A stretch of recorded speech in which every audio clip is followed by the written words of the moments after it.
미나상 건니치와 여러분 안녕하세요. 102 클래스 종합과목 대표 강사 노민영입니다.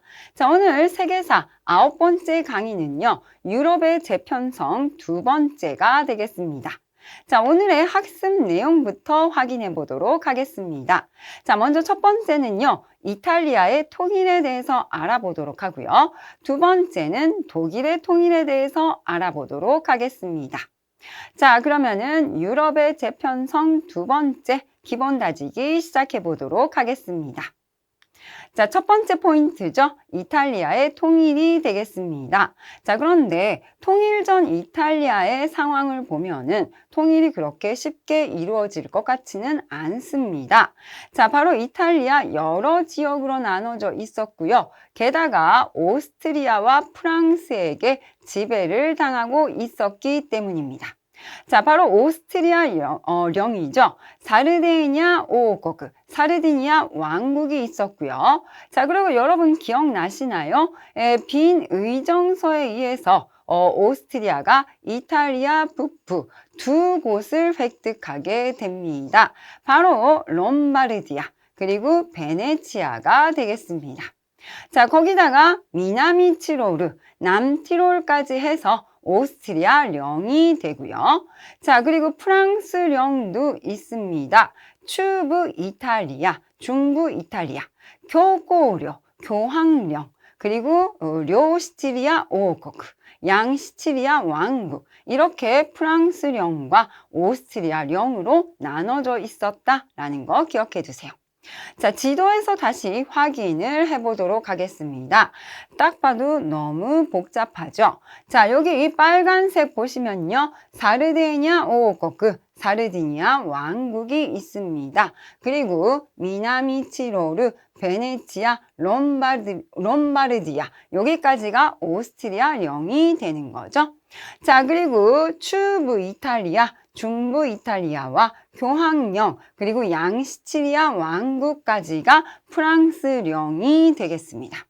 자, 이것들을 모두 통합해서 통일을 하려면 과제가 산토미로 쌓여 있다 그런 얘기가 되는 거죠.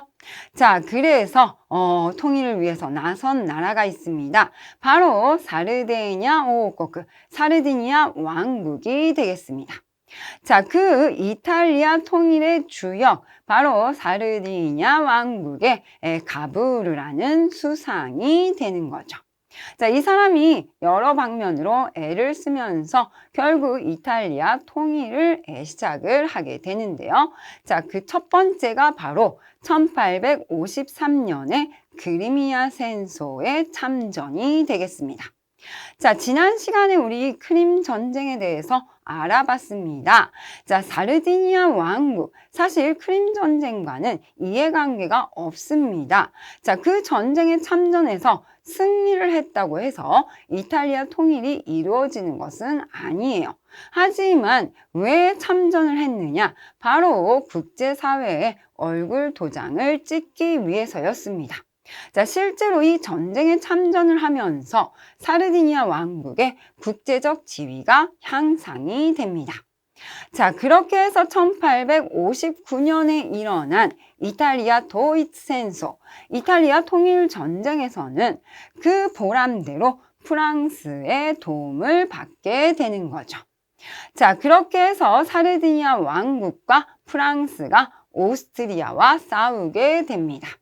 자, 그렇게 해서 롬바르디아를 획득하게 되는 거죠. 자, 그리고 1860년에는요, 중부 이탈리아를 병합하게 됩니다. 자, 이 중부 이탈리아는 프랑스령이라고 했었죠. 자, 아무리 프랑스가 통일전쟁에서 이탈리아를 지원해줬다라고 해서 중부 이탈리아를 그냥 주지는 않습니다. 자, 그래서 사르디니아 왕국의 일부를 할양하는 것으로 합의가 됐다. 그런 이야기가 되겠습니다. 바로 거기가 니스가 되는 거죠. 프랑스의 니스, 지금은 휴양지로 굉장히 유명하죠. 그 땅을 한량하는 것으로 중부 이탈리아를 병합했다라는 거 기억해 두시기 바랍니다. 자, 그리고 청년 이탈리아 가리바르디가 양시치리아 왕국을 정복을 하게 되는데요. 그 정복한 양시치리아 땅을 사르디니아 왕국에게 양도를 하게 되는 거죠. 자, 어차피 우리의 목적은 똑같아. 이탈리아 통일이야. 그런데 우리끼리 싸울 필요가 있겠어? 우리 이 땅을 너희에게 양도할 테니까 니네가 중심이 돼서 통일을 해. 하면서 아주 좋게 통일이 이루어졌다. 그런 이야기가 되겠습니다. 자, 그렇게 해서 1861년에 이 모든 땅을 그렇죠? 회수를 하면서 통일이 이루어졌다라는 이야기가 되는 거죠. 자, 모든 땅이라고 했는데 사실 몇 개가 빠졌습니다. 자, 먼저 사르데니아 왕국이 롬바르디아를 손에 넣었습니다. 자, 그리고 이탈리아, 중부 이탈리아를 프랑스로부터 받았고, 그리고 양시치리아 왕국, 가르바리디가 양도를 했죠. 자, 그래서 미나미 치로르, 베네치아, 그리고 교황령을 빼고 대부분의 땅을 회수를 하면서 1861년에 이탈리아 왕국이 성립을 하게 되는 거죠. 자, 그런데 나머지 아직 회수하지 못한 땅이 있습니다. 자, 그래서 1866년에 일어난 프로이센과 오스트리아 전쟁, 이 전쟁에 빙자해서 결국 베네치아를 획득하게 됩니다. 자, 그리고 1870년에는 바로 프로이센과 프랑스 전쟁이 일어나는데요. 자, 이 전쟁의 빙자에서 역시 교황령을 병합하게 되는 거죠. 자, 다시 지도 보도록 하겠습니다. 방금 나던 1866년 프로이센과 오스트리아 전쟁의 빙자에서 베네치아를 획득하고요. 자, 그리고 프랑스와 프로이센 전쟁의 빙자에서 교황령을 가지고 오게 됩니다. 자, 이러면서 비로소 이탈리아 땅을 모두 회수를 하고 통일이 됐는데 아직 한 곳이 남아있죠. 바로 미나미 치로르, 남티롤이 되겠습니다. 자, 여기는요, 끝까지 회수를 못합니다. 이 남티로르가 미회수의 이탈리아로 남아있으면서 그 이후에 오스트리아와 이탈리아 관계에 큰 영향을 미치게 된다. 그것까지 기억해 두시면 되겠습니다. 자, 그리고 포인트 두 번째는 독일의 통일이 되겠습니다.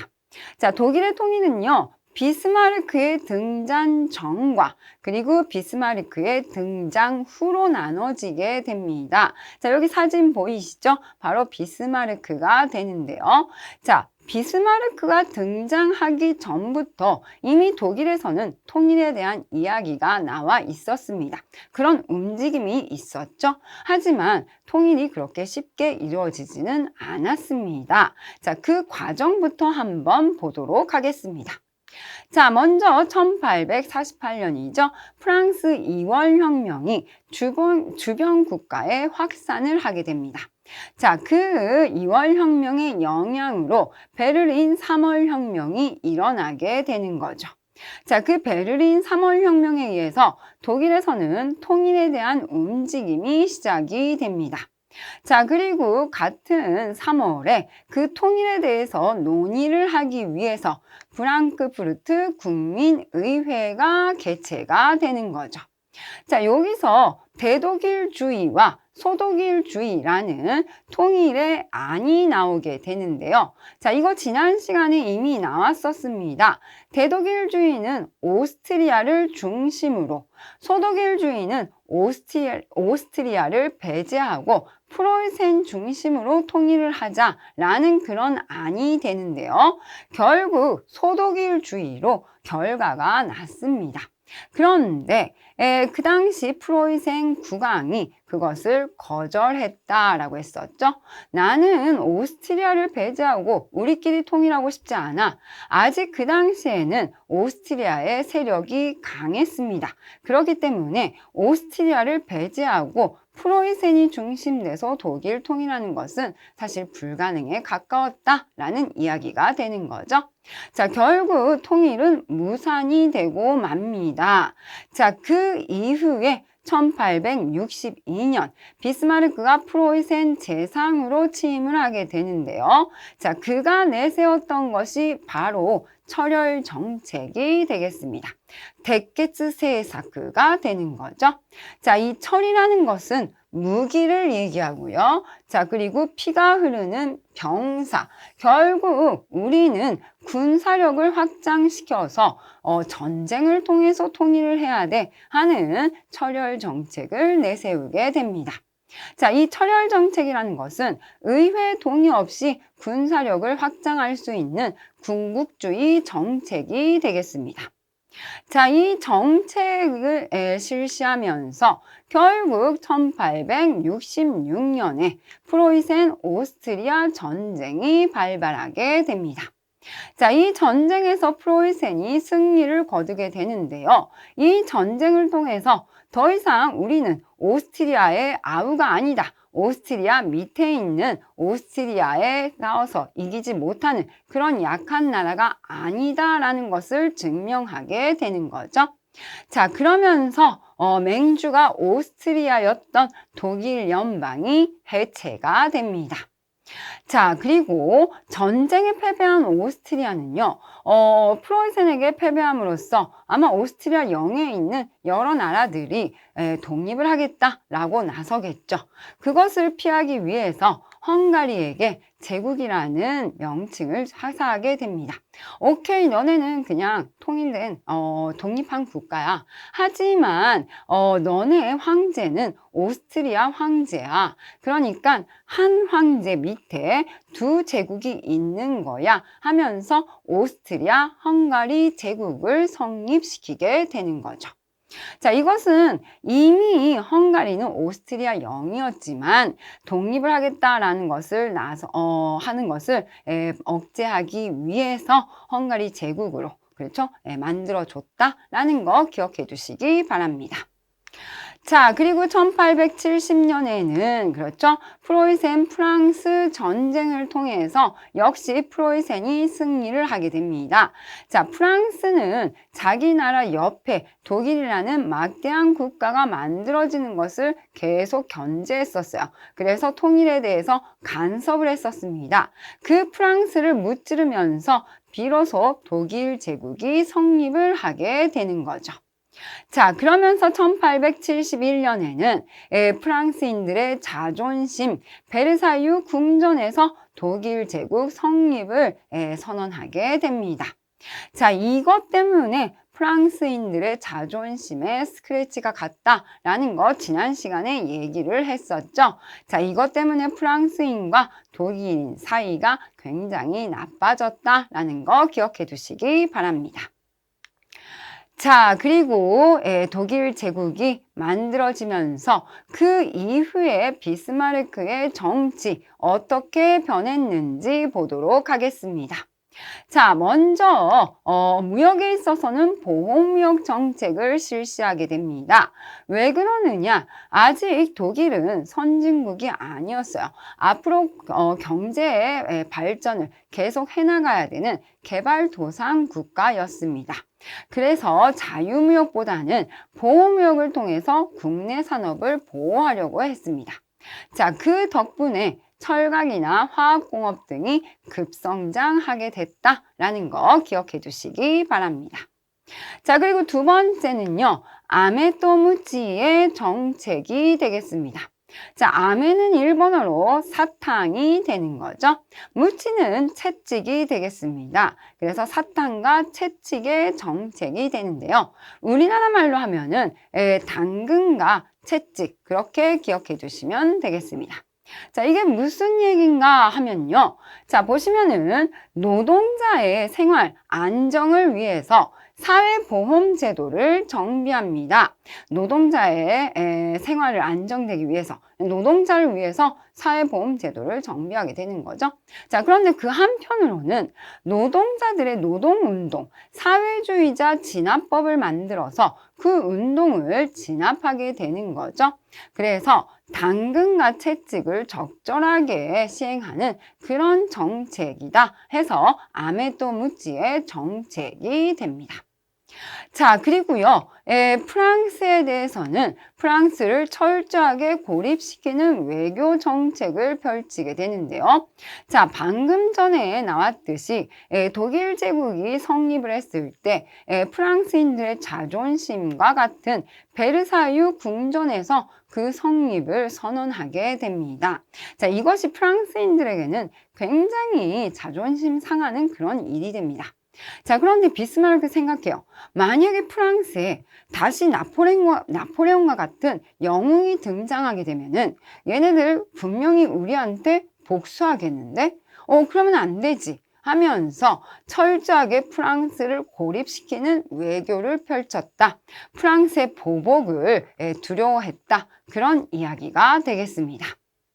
자, 이렇게 해서 오늘 이탈리아의 통일과 그리고 독일의 통일에 대해서 알아봤는데요. 자, 그러면은 예제 맛보기 풀어보도록 하겠습니다. 자, 첫 번째, 무슨 왕국은 근대화를 추진하며 이탈리아 통일운동을 전개했다. 자, 이탈리아 통일운동을 전개한 나라. 그렇죠. 바로 사르디니아 왕국이 되는 거죠.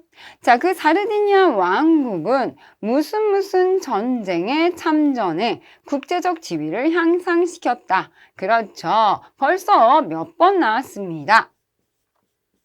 크리미아戦争,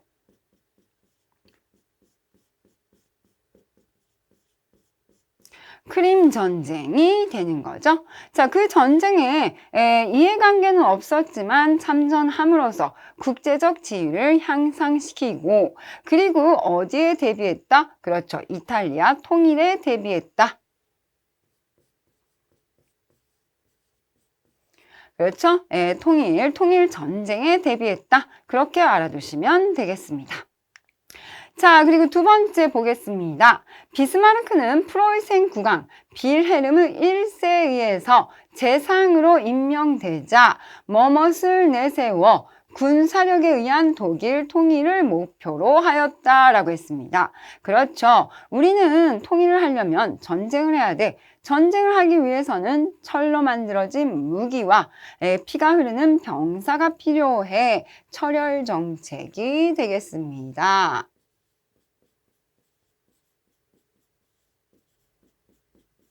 그렇죠? 그래서 철로 만든 무기, 대츠, 그리고 피가 흐르는 병사, 데케츠 세사크라는 거 기억해 두시기 바랍니다. 자, 그리고요, 비스마르크가 이끄는 프로이센은 1866년에, 그렇죠, 먼저 통일에 방해가 되는 국가와 전쟁을 치르게 됩니다. 바로 프로이센 오스트리아 전쟁.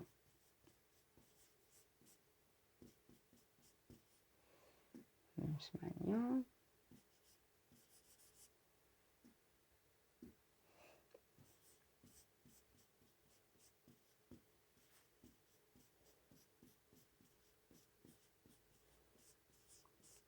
프로이센 오스트리아 전쟁에서 승리를 하게 되는 거죠. 자, 그리고 1870년에는 누구누구와의 전쟁에서 승리를 하면서 드디어 통일을 이루었다. 바로 프랑스가 되겠습니다. 자, 그래서 독일이 통일을 이루었다라는 거 기억해 두시기 바랍니다. 자, 그러면은 실력 굳히기 문제 풀어보도록 하겠습니다. 자, 첫 번째, 1852년 사르디니아 왕국의 수상이 되어 철도 건설 등 근대화 사회 기반을 정비하고 이탈리아 통일에 중요한 역할을 한 인물 나왔었죠. 바로 수상 가부르가 되겠습니다. 기억해 두세요. 자, 그리고 두 번째, 1866년에 오스트리아령에서 이탈리아로 병합된 도시는, 그렇죠?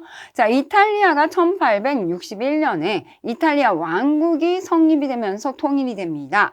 자, 그런데 아직 회수하지 못한 땅이 있었다라고 했었죠. 그 이후에는 전쟁, 그러니까 프로이센과 오스트리아의 전쟁, 프로이센과 프랑스의 전쟁에 빙자해서 그 회수하지 못한 땅을 회수했다라고 했습니다.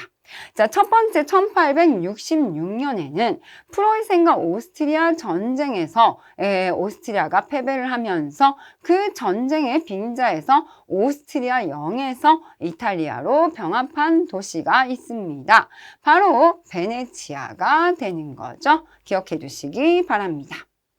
자, 그리고 프로이센 오스트리아 전쟁에서 패배한 오스트리아가 새로 출범시킨 국가, 그렇죠? 전쟁에서 패배한 오스트리아에서 독립을 하겠다라는 국가들이 생기겠죠. 그 국가들 아예 처음부터 제국으로 만들어주면서 오스트리아 황제 밑에 들어오도록 했습니다. 그 나라가 바로 오스트리아 헝가리 제국이 되는 거죠. 자, 그리고 네 번째 보도록 하겠습니다. 자, 비스마르크가 행한 정책으로서 적당하지 않은 것을 하나 고르세요 라고 했습니다. 자, 첫 번째, 사회주의자 진압법을 제정했다. 그리고 두 번째, 군비를 확장했다. 세 번째, 질병보험 등의 사회보험 제도를 정비했다. 네 번째, 프랑스와의 협조 노선을 취했다. 자, 보시면요. 두 번째 군비 확장, 이것은 철혈 정책이 되겠습니다. 비스마르크가 통일을 위해서 추진했던 정책이 되는 거죠. 자, 그리고 1번의 사회주의자 진압법과 3번의 질병보험 등의 사회보험 제도, 이거는 암에 또 묻지 정책이 되는 거죠. 당근과 채찍의 정책이 되겠습니다. 자, 그래서 답은 4번이 되는 거죠. 자, 프랑스에게 있어서는 철저하게 프랑스를 고립시키는 정책, 외교 정책을 추진했다라는 이야기 기억해 두시기 바랍니다. 자, 그렇게 해서 오늘은요, 이탈리아의 통일과 그리고 독일의 통일, 그 과정에 대해서 간단하게 알아봤습니다. 자, 이거 여러분, 주역이 두 명이 있었습니다. 이탈리아 통일의 주역은 가브르, 그리고 독일 통일의 주역은 비스마르크. 이 두 사람 꼭 기억해 두시고요. 어떻게 해서 통일이 됐는지 기억해 두시면 되겠습니다. 자, 오늘 여기까지 하겠습니다. 오츠카레사마でした. 사요나라.